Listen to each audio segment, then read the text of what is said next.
Hi, welcome to In a Pickle Knitting. My name is Donna and today is Vlogtober 29 and it's October 29th, 2018, a Monday here in Manassas, Virginia. And I'm coming to you today with a short vlog about a children's literature book for the season as well as a craft. And today's book, I'm just going to hold up the dust cover first, is The Stranger. This is by Chris Van Allsburg of Polar Express and Jumanji fame. This is one of my favorite of his books, and the book just looks like this, so that's I want to be able to go through the book a little bit and didn't want that dust jacket to be rattling. Well, what happens in this story is one day Mr. Bailey, a farmer, is out in his truck and he hits what he thinks is a deer, but when he goes around to check, it is a man. And he helps the man up and he's quite disoriented. He takes him home. His wife tends to him and the doctor is summoned and they discover nothing's broken, but he doesn't seem to understand questions. He doesn't talk, and they just don't know what's going on. He appears to have amnesia. The doctor thinks he'll be okay in a few weeks' time.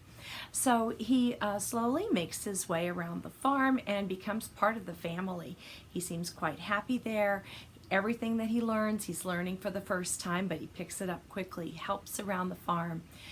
But the family notices that their farm looks like it's still summer. You'll look out here. But the stranger's looking up at the sky and he's mesmerized by geese in the V formation heading south. And as he looks about, their pumpkins are larger than ever because it seems like summer is staying at the Bailey's farm. Even though around them trees are changing color, their farm, everything's still green and summery. And the stranger starts to get more and more confused and upset. And I forgot to mention, but like animals are not afraid of him. And all of a sudden, though, he looks at everyone and just decides he has to leave, and he bolts out the door. And as he does, things start to change at the Bailey's house. But every year, every autumn since the stranger's visit, the same thing happens at the Bailey farm. The trees that surround it stay green for a week after the trees to the north have turned. Then overnight, they change their color to the brightest of any tree around, and etched on the frost on the farmhouse windows are the words that say simply, "See you next fall." And so the question after the book is, who is the stranger? And so it's an interesting conversation to have, and it's nice to go back and ask children what supports in the text what parts of the text help support their argument for who is the stranger. So I really like this book by Chris Van Allsburg. Today's craft, I am dyeing some self-striping yarn, and I've had to film this in lots of little pieces, and so I don't have audio with it. I'm going to talk over it, which always leaves it sounding a little bit echoey because I'm sitting in the study watching it and saying what's happening. But I want to say a few things up front, and that is that this is more about how to get the self-striping aspect, or the way I do it, which is kind of a homemade DIY for sure. I use PVC piping and I cut it with a hacksaw to the sizes that I want. I have end caps that go over the top to keep those ragged edges not so raggedy. And I use some T-joints, so it's shaped like a T, so 3 things can go into it, and some corner pieces, like a 90-degree angle corner, and then it has a place for 2 pieces to go in. I have set mine up differently than the way I'm showing it today. This is a way that I find easier to get from it's not a warping board, but you're warping it, and then get it into something to dye it, and I use mason jars. And then, you know, you've got to heat it, and everything has to happen. I find this arrangement easier than the way I used to do it. To learn how to do this, I watched a few videos. I don't remember the name, but if you were to Google or on YouTube search for self-striping yarn warping, things like that, you may find. I found one who had a wooden, commercially made way to do it, and also another gentleman who did his with PVC pipe. But as I said, my arrangement is a little bit different than that. And so I might mention some things in there about how to dye yarn, but really to learn how to dye yarn in general, not the self-striping. There are lots of really good YouTube videos. Nicole from the Hugh Loco Yarn Company, she has made some, I think 3 or maybe 4 different videos with really a good explanation. Crafty has classes with yarn dyeing, and also the Dyer's Notebook has put some out, and I've watched all of those and just kind of put everything together to learn about dyeing yarn, what you need to do to dye with acid dyes. This is, as I said, more about getting the self-striping on there and preventing it from getting tangled, which is a big problem. And so I do one thing out of sequence here, and that is typically when you're done dyeing the yarn, you rinse it. And I don't rinse it right then. I dry it back on the warping thing, because rinsing it is just one more chance for tangles. So what I do is then skein it on using my Swift. I get it back into a skein and then rinse it and let it dry. So it's just a little out of sequence, but I find that tangles, I have had severely tangled from this, and so I tie lots of little places, so I'll try to point those out. And if you're interested in all in that, watch what's coming next. If you're not, I would avoid it, because it's probably not the greatest craft tutorial, and I think I haven't sat down yet to edit that part. I think it's going to be kind of long. So thanks so much again for watching today, and then we only have 2 more days to go. So I'm so glad you stopped by today, and I hope you enjoy this book, The Stranger by Chris Van Allsburg. Bye now. I set up my dye mixing station in my laundry room to keep it away from anything near the kitchen. And I have some hot water in the thermos and a little mask and some rubber gloves, which don't stay on for long. Some measuring spoons, 4 jars for my paint colors, the jars of acid dye, an extra little jar of water where I put my mixing spoon after, or my measuring spoon after getting dyes out of the containers. I also spray the paper toweling that's on top of the washer with that little spray bottle of water before I start, because then if any dry dye particles should be in the air and land on it, they become liquid then. And I'll show you soon that actually that does happen. So that's best not to have those flying around the room. And I have my spinner over to the side, some little note paper for jotting down what I end up mixing, and the lids for the jars of dye. I have mixed up the dyes. I've used 300 milliliters of water in each of the containers, and the small one on the end is just, you can see the extra dye that comes out of the little measuring spoon. So I've done a yellow, 2 different shades of orange, and a brown called chestnut. I did add a small amount of gray to both oranges and the yellow, just to give them a little bit of a tone down.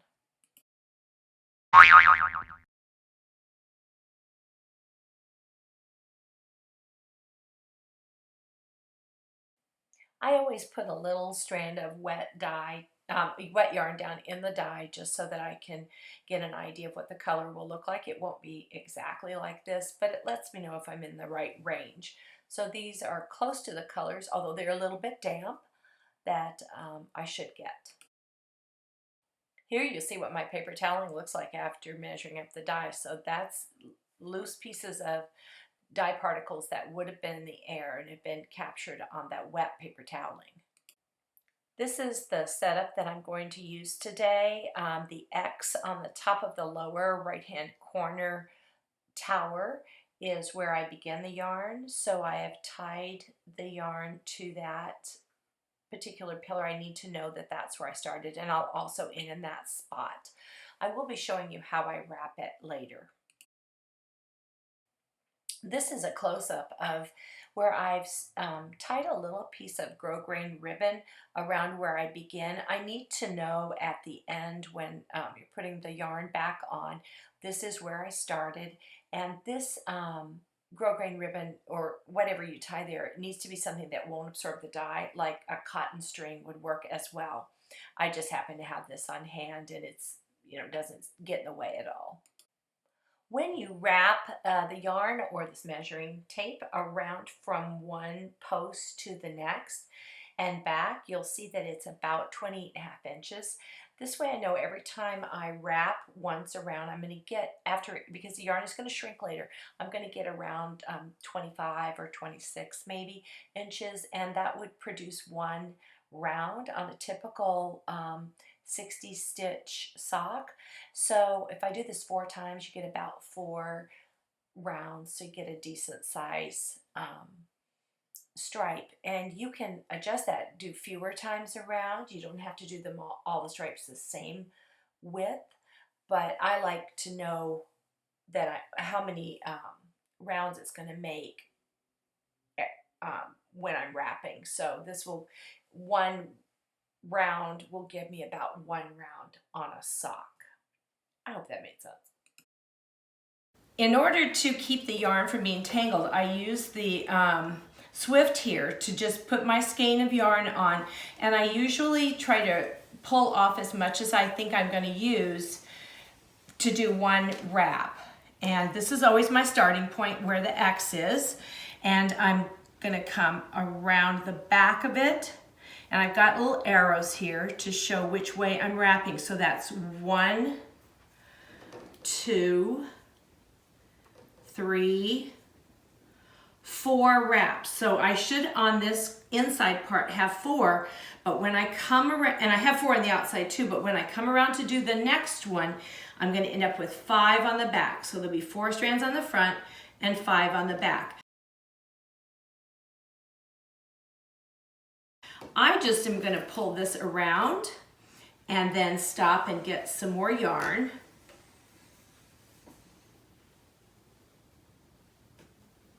And then do the same thing here. Come around the back. So there's 1, 2, 3, 4 loops, and then this one will make 5 on the back. I'll turn the apparatus around and just continue doing that. But once I've done, when I get back to my X, so I'll go ahead and just get back to the X.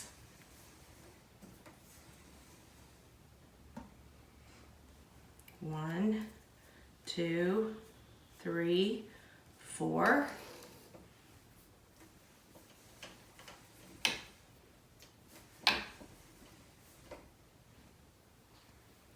One, 2, 3, 4. When I get back here, that I'm at the beginning, can you come closer? I'm going to push down on each side, and now the last time I had this, it went under. I'm going to pull it to the outside. This is a strand of yarn about 12 to 15 inches long that I'm going to alternate like basket weave, under the 4 strands, over the 4 strands, under, over. So I was showing you that I was changing the direction. In the first round, this piece is on the outside. I'm going to pull this one to the outside, and I'm going to do that all the way around here. Pull it down and pull. Take your strand that I've been working with, and now it's going to go to the outside. And the next time I come around, I will pull it to the inside. That's just to keep tangles from happening. So I will go around and do that and be ready to start again. And that's it. I'm showing you a close-up here of what I was talking about, where you are taking this little piece of yarn from the front to the back, At the end, we'll end up tying this piece together so that it will keep those pieces from flipping around on one another. After wrapping all of the strands around, now I'm going to tie this piece of yarn that we were weaving in and out all the way around our, as you can see, I'm putting it all the way around so that this, I know when I'm done and I need to put it back on, that piece of yarn is going to be to the inside of each one of these pillars that I have. Now that all of those strings have been tied, I'm going to come through with a shower curtain ring and put 8 of them around. So 1 at each of these corners in between the pillar and that yarn that I've tied off. And that will again help prevent some tangling. Now I'm also going to loop through another little piece of yarn on these corner pieces so that I will know where they belong, but this is also the part of the yarn where the colors are going to shift from one color to another. So that's the little piece that's going to be going in between my mason jars, and that helps me to know that's where that is. After you have finished tying everything off, your yarn needs to be soaked. And one of the advantages with using the PVC pipe is that you can actually swivel these arms outward, which helps to keep this submerged mostly in water. The other problem though is that it is hollow, so it tends to want to float.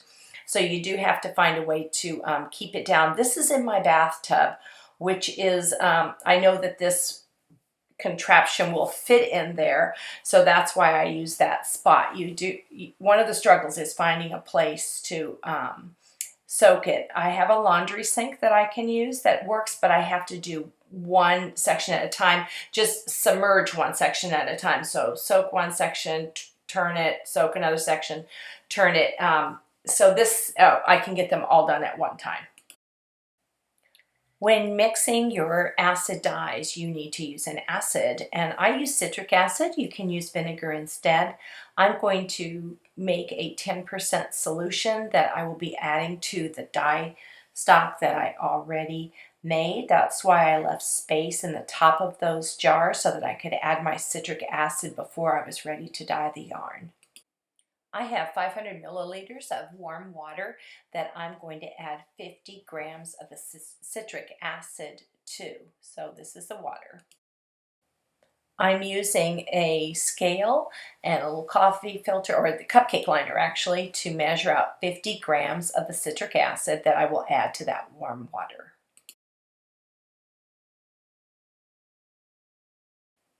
Now I will fill each of these jars of dye with some citric acid so that we have an acid to make the dyes work. This is the soaked yarn. I am now pushing these pillars towards the inside. I will carefully get them all off and try to twist and turn just as little as possible. So I'll be just going around doing all of the sections. And you'll see that I have in the center some water already in the mason jars, so that when I will first put the yarn into the mason jars and let them absorb a little bit more water before we add the dye to the soaked and wet yarn. And you can see that's the very first one that is tied, so I have to take the ended up having to take that cap off to get it all the way off. Now that I've gotten all of the yarn off of the contraption, don't know what to call this thing, then I can move it out of the way, and we won't need that until it's time to let the yarn dry after it's been dyed. So now I have put the yarn down into the water, and you'll see that I've got that little string right there in between each of the jars. That's where the color is going to change. I do not have that pulled tight. It's just there to let me know that that's where it should be.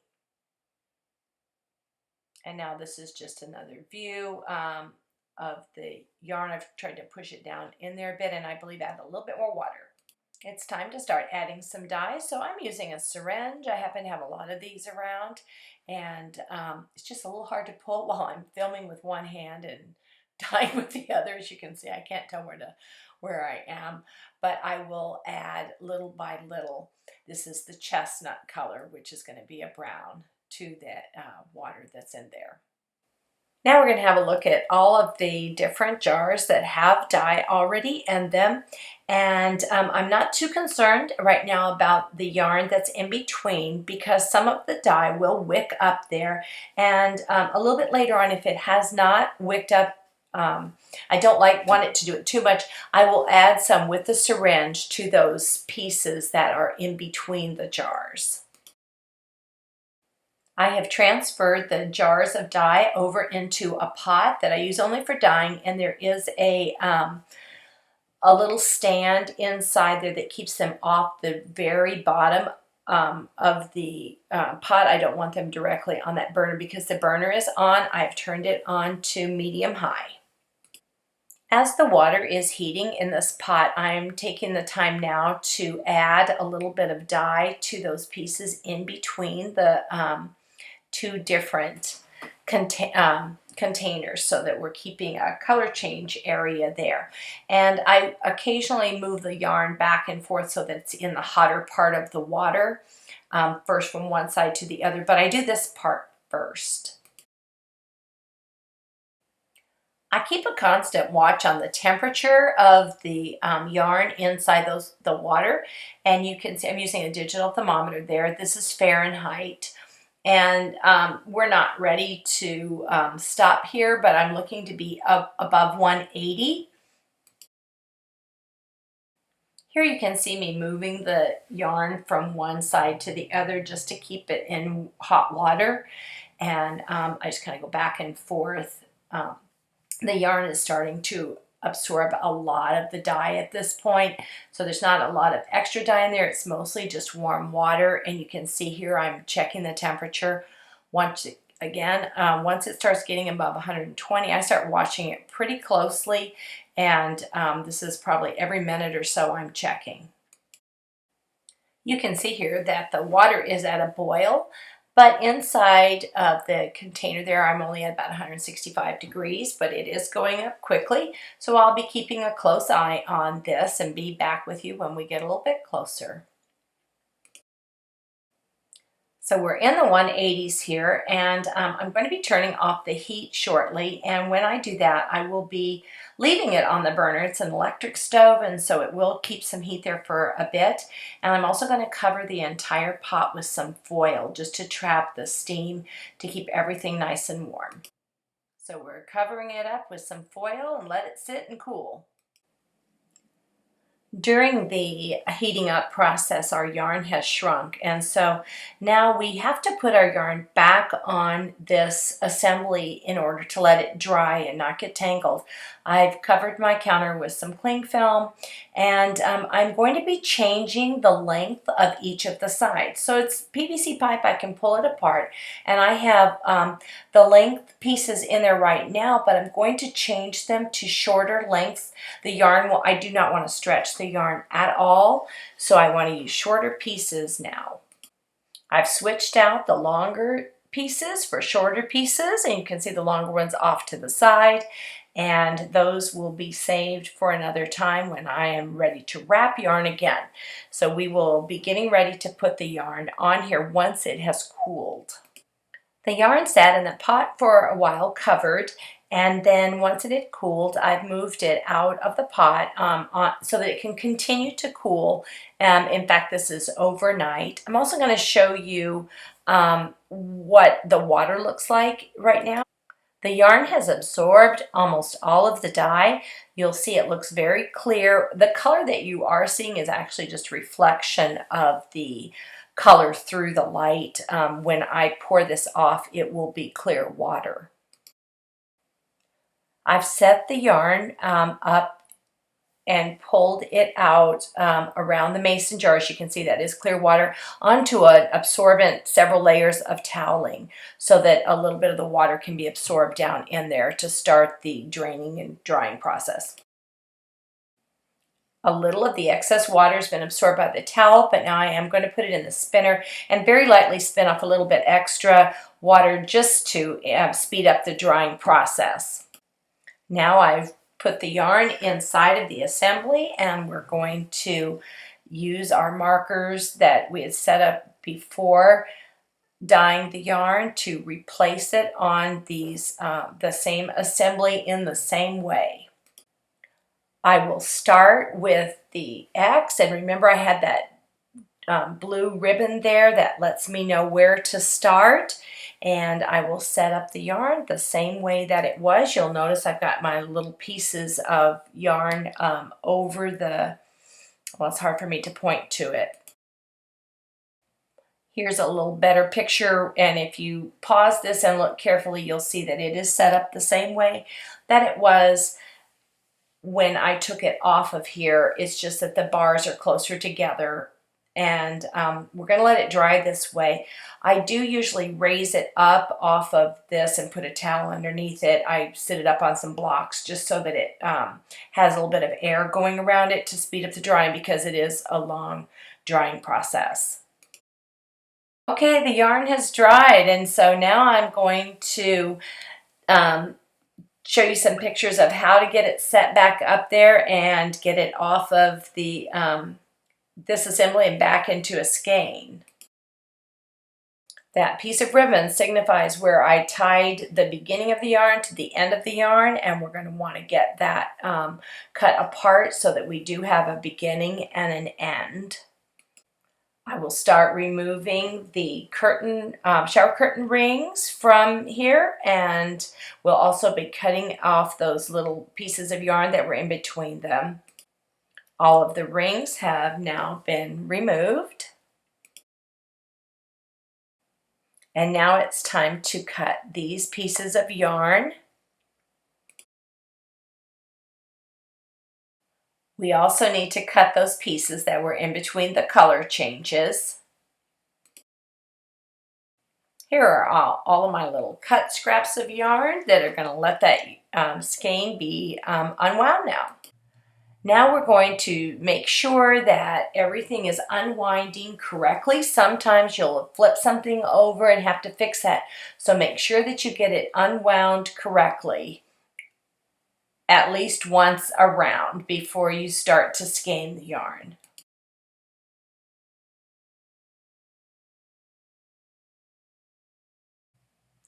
So I will start to wind it around the skein, the skein winder, or in this case it's really just a Swift, and we'll do that all the way through until we've got it all off.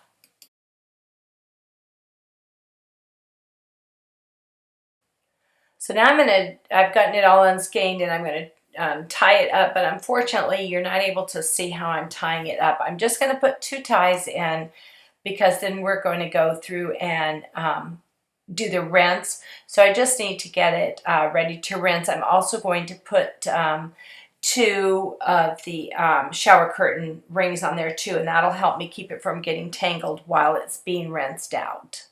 I'm sorry you can't see that.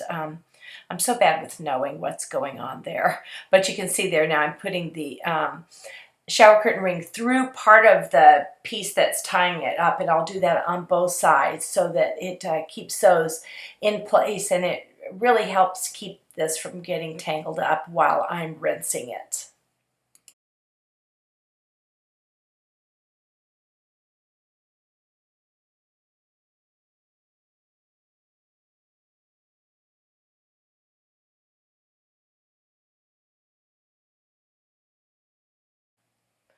I just have lukewarm water and some of my soap, which is a cleaner that you don't need to rinse. I'm going to push the yarn down. It absorbs the water faster now that it has dye in it, and I'm going to let it soak for 15 to 20 minutes there. I think I gave it about 15 minutes.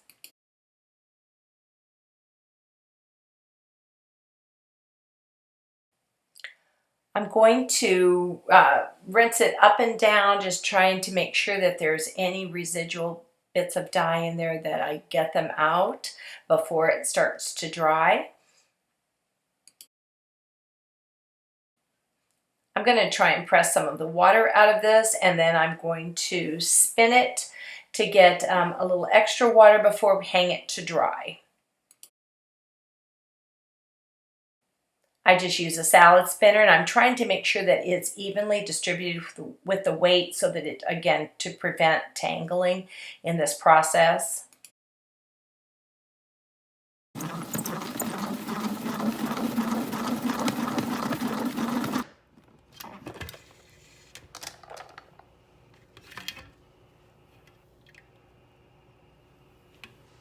And now it's time to dry.